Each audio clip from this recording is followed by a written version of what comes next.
Dmitry Baksheevy was born in Russia on January 28, 1982. His earliest years were spent in a Soviet orphanage as his biological parents had abandoned him. He was eventually adopted by a couple in Siberia, but the stability that was supposed to come with that never really arrived. His adoptive mother, a woman called Svetlana, died of cancer when he was still a teenager. His adoptive father's response to that loss was to throw Dmitry out of the house while he was still underage. Before he left, Dmitry reportedly set fire to his room. He held various jobs in the years that followed, work arranged in part through his adoptive father. But his life remained unstable.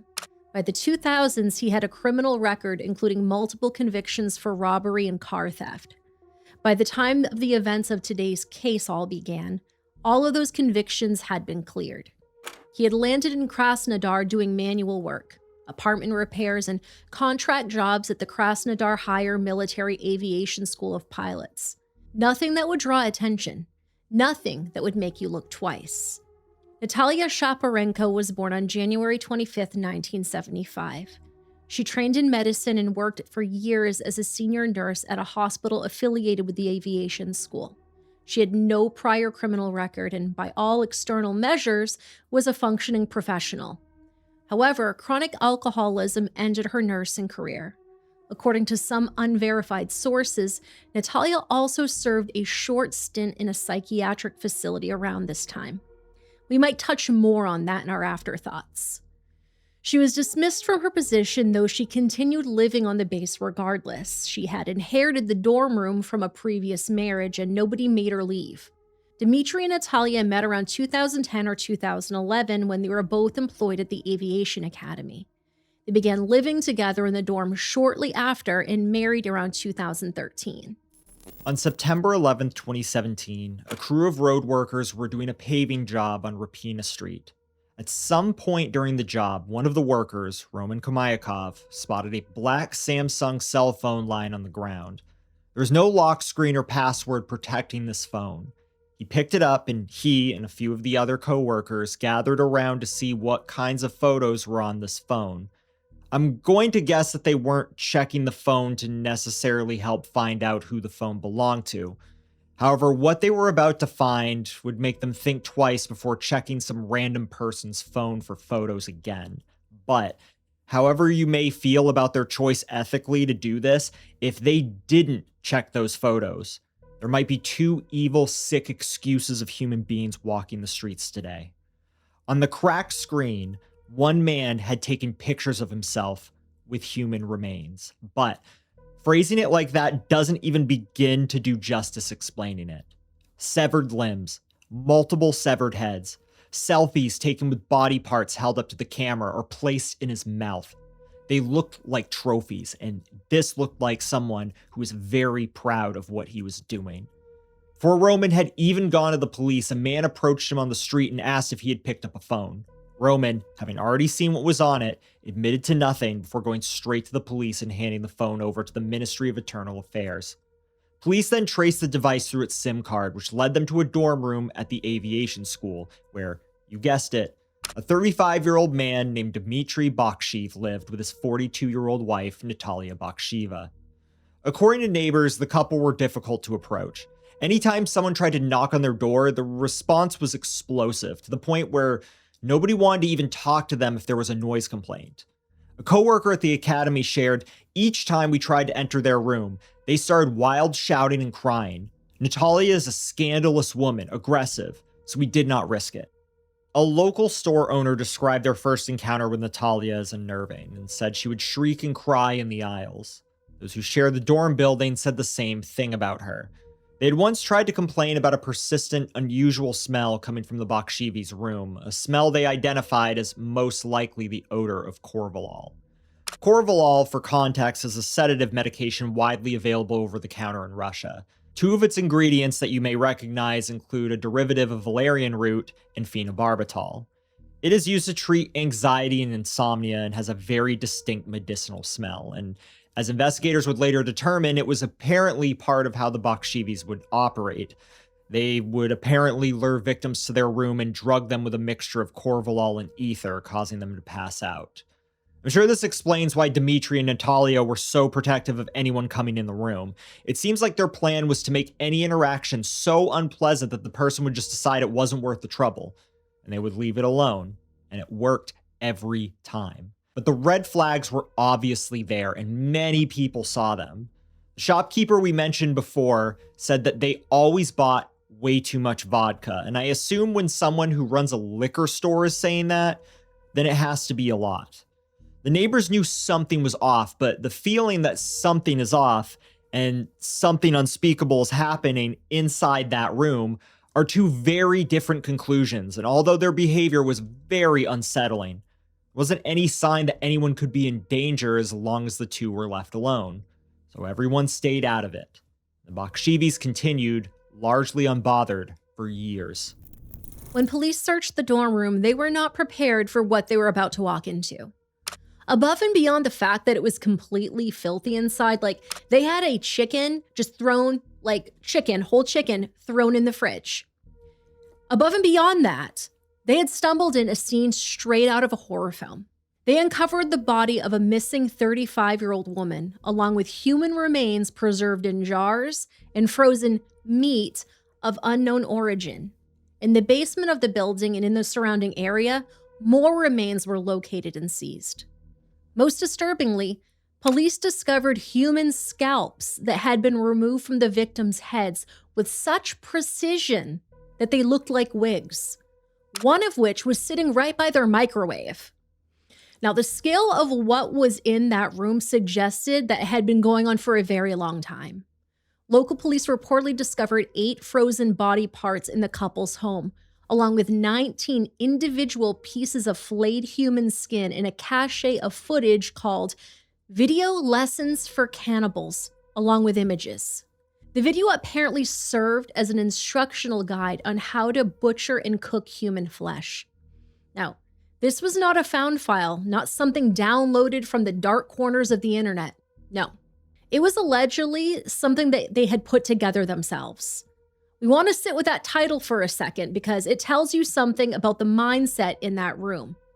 Whoever made that video thought of this as a skill, something worth documenting and something worth teaching. And then there were the photographs. The earliest image investigators highlighted was dated December 28, 1999. It appeared to show a human head served as a Christmas dinner. The head had been placed on a plate surrounded by fruit, oranges by some accounts. The eye sockets of the head had been stuffed with olives, and half of a lemon was placed on the nose. Now here's the thing.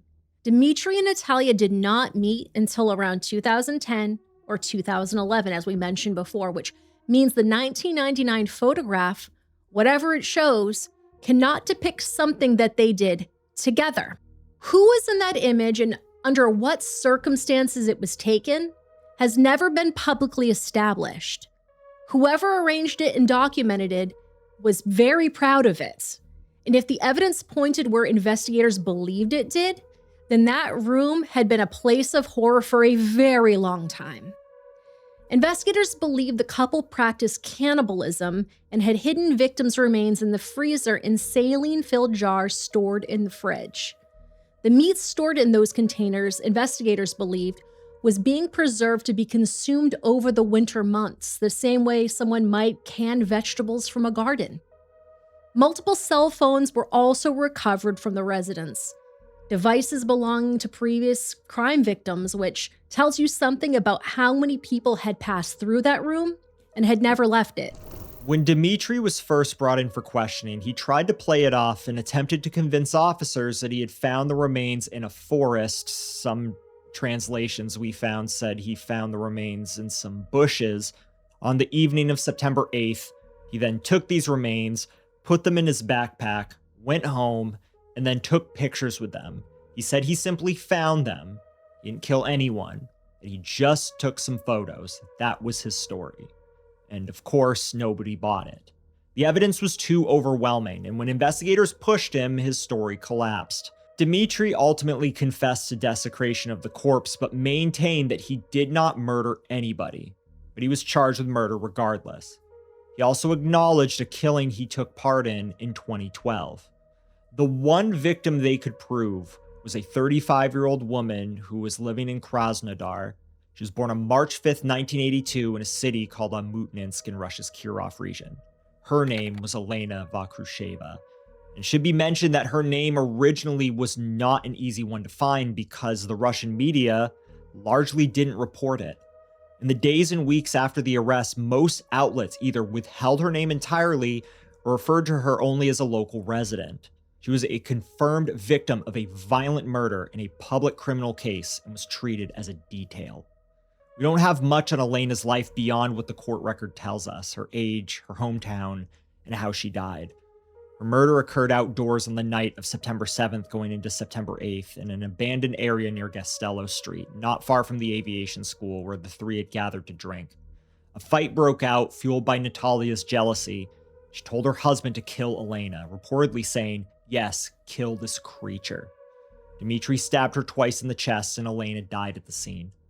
The couple then dismembered her body and brought portions back to their apartment in a backpack and disposed of other remains in the surrounding area. So yes, based on the information, they dismembered her in public and nobody noticed. After the murder, this is when Dmitry took selfies with the remains. Some of those pictures included him putting the hand in his mouth and up his nose. These images belong to a sequence of photos where he documented himself cutting off one of the fingers and eating it. This is how the whole thing unraveled. Not through a police breakthrough, not through a tip, not through any investigative work at all, because, as far as the police knew, nothing like this was going on. This was because a man dropped his phone on the street after committing a murder and posing for photos with the body. The investigation expanded quickly, and what investigators initially presented as a single murder case began to look like something far, far larger. Reports started coming out of Russia that the couple had confessed to a staggering number of killings. In fact, it's been said that Natalia owned up to over 30 murders of missing area residents and then later recanted. Investigators allege the pair knocked their victims out with sedatives and then skinned them alive, though that was never proven in court.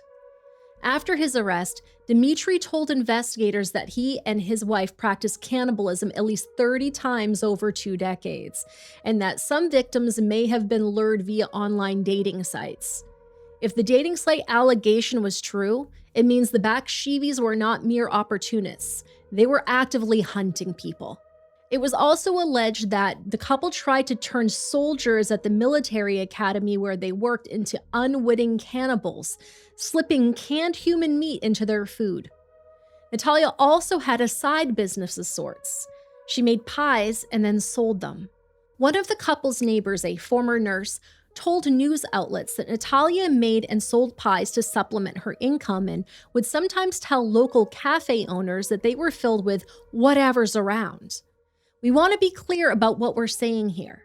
Investigators looked into whether Natalia was selling pies made with human meat to local cafes. That is not a rumor we're passing along. That is something investigators took seriously enough to actually investigate. They never confirmed it. They never ruled it out either. If it's true, people in Krasnodar ate those pies at the cafes. They ordered the food, and they didn't know. And there was no public record of anyone ever being told about this. The investigative committee stated repeatedly that it had no evidence of a series of murders. As we mentioned before, officially, the Baksheevy case involved one confirmed killing, and that was the murder of Elena Vakrusheva. Trying to figure out what the evidence supported and what the couple allegedly confessed to was never fully resolved. Russian investigators maintained that the physical evidence tied them definitively to one victim, but the photographs, the stockpile of phones of people who were never identified, and the sheer volume of preserved remains told a very different story. In the weeks following the arrest, both Dmitry and Natalia underwent psychological evaluation. They were evaluated and determined to be mentally fit to stand trial. 2 murderers who lived in a room full of preserved human remains, who sold pies to cafes and canned human flesh in jars, were ruled to be completely sane and fully aware of what they were doing. While it's easy to say those people are insane casually when reviewing a case like this, it shouldn't be a surprising ruling given how much planning went into this whole operation, for lack of a better word. This wasn't a temporary break from reality for either of them. These were repeated choices that spanned years.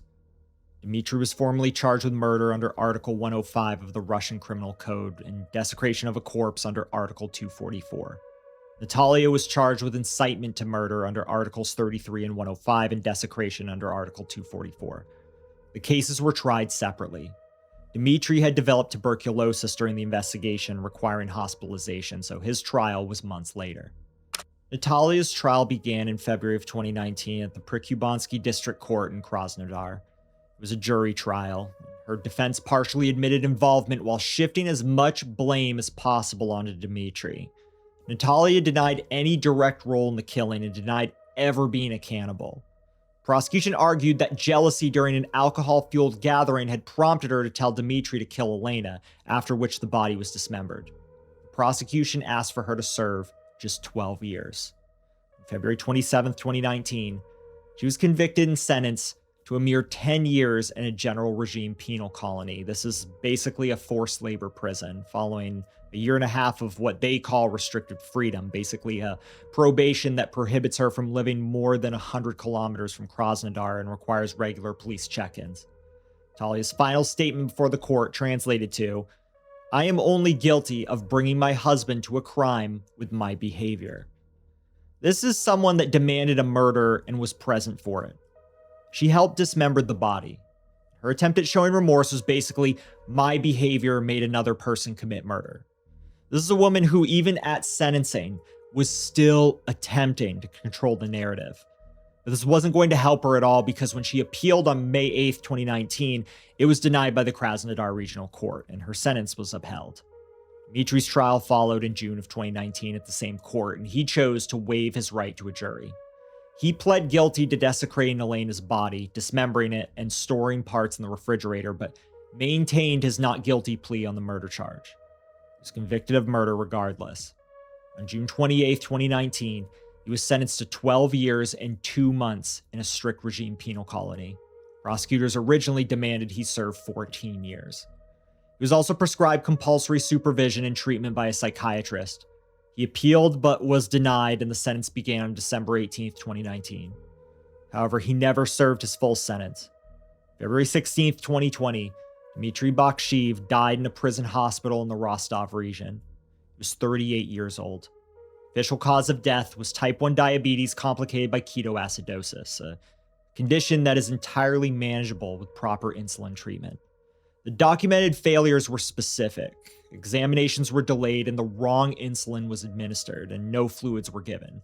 I assume by wrong insulin, they mean the wrong dosage. Not that you or I would have much sympathy hearing that this happened to Dmitry, but it's still unjust and a clear human rights violation. Natalia filed a lawsuit against the Federal Penitentiary Service and argued that the prison's failure to properly treat his diabetes constituted negligence. A court agreed with her and awarded her 300,000 rubles in moral damages in 2023. This might sound like a reasonable amount of money to receive for a loved one dying, but this only comes out to about $3,600 US. The endocrinologist who had treated Dmitry was separately convicted of negligence in 2022, though that conviction was later thrown out on the statute of limitations. This case also fits into a broader pattern, one that helps explain how something like this could go undetected for so long. 2017 was also the year that Russia was dealing with Mikhail Popov, a former police officer who had just confessed to 81 murders committed between 1992 and 2010. His victims were ages 17 to 38, and he essayed all of them. In trial testimony, he shared that, and I quote, "In one life, I was an ordinary person. In my other life, I committed murders which I carefully concealed from everyone, realizing this was a criminal offense." Mikhail Popov had operated for 18 years before being caught. The Baksheevys, if investigators were right, had operated for just as long. Russia's post-Soviet investigative infrastructure, particularly in the 1990s and the early 2000s, was underfunded, overstretched, and operating in the chaos of a society that was being rebuilt from scratch. Missing persons reports were not always followed up on. Disappearances in communities with high rates of alcoholism and transients were often assumed to be just that: disappearances, voluntary departures, or people who had simply moved on. It's not an excuse, it's the kind of environment that lets people like the Baksheevys operate. And it's one Russian authorities have been grappling with since, as the full picture of what happened in Krasnodar began to take shape. Dmitry is dead. Natalia is presumably still serving her sentence. Their dorm room has been cleared out. Rapina Street has long since been repaved, and somewhere in Russia, there are people who lost someone in the 1990s or the 2000s or later who are still waiting to find out what happened to them. But they may never get a straight answer because a lost phone and a selfie gave police enough to close the immediate case, but not enough officially to open all of the others. That is where the Baksheevy case ends. Not with catharsis, not with a full accounting, not with anything that looks like a resolution. Just 2 sentences, 1 death in custody, and a lot of questions that the system decided, for its own reasons, did not need an answer.